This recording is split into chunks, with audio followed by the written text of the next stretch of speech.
Today we are going to read Chapter 16, A Visit for Heidi, from the book Heidi, written by Joanna Spiri. The cool, crisp mountain air brushed against the doctor's cheeks as he made his way up the mountain to Uncle Alp's hut.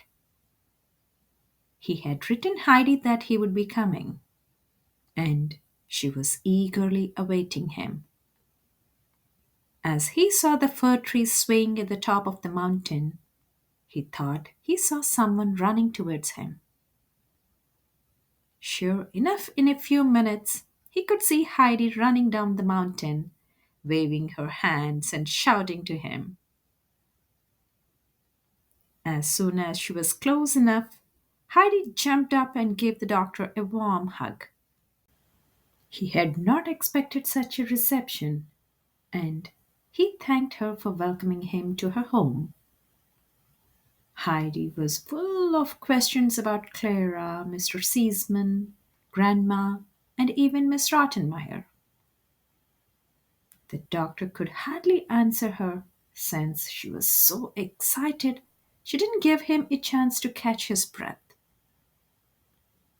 They went towards the hut hand in hand, but even in her excitement, Heidi could sense the sadness in the doctor's eyes.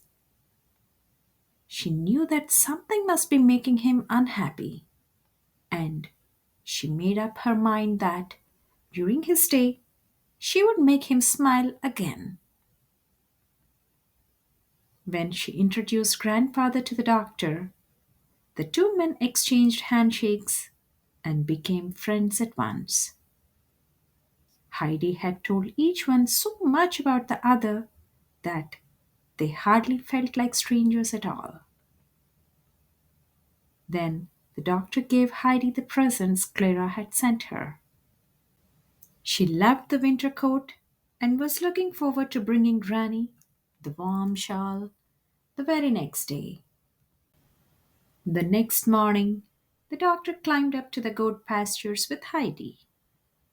She chatted away all the time about the goats and their strange little ways and the mountain peaks and the flowers.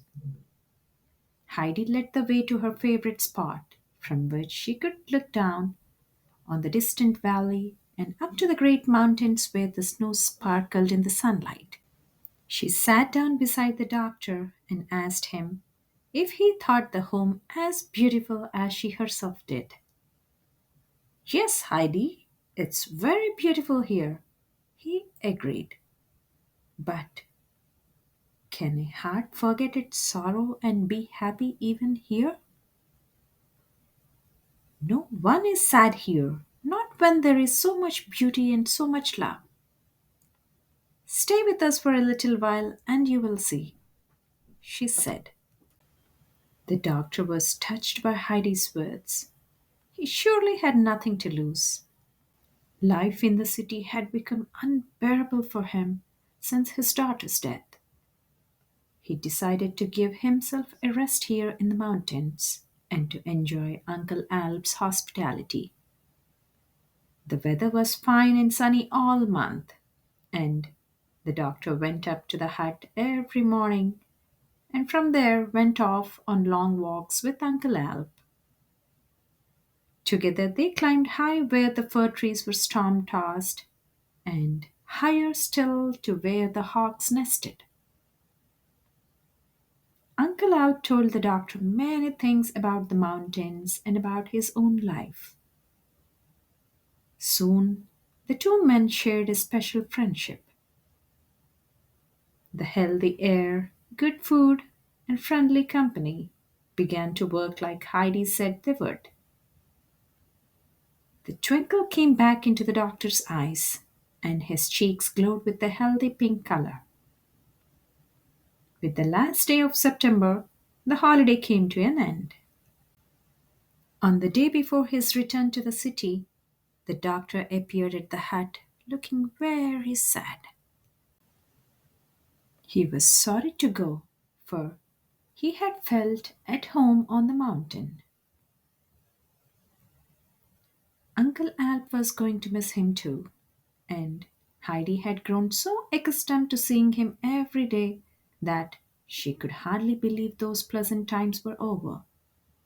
But the doctor promised both his friends that he would return very soon. He thanked them both for making his vacation so wonderful and went on his way. Heidi stood beneath the fir tree and waved until all she could see was a speck in the distance. As he turned for the last time to wave back, the doctor thought to himself, this is certainly a wonderful place for sick minds as well as bodies. Life really seems worth living again. The end.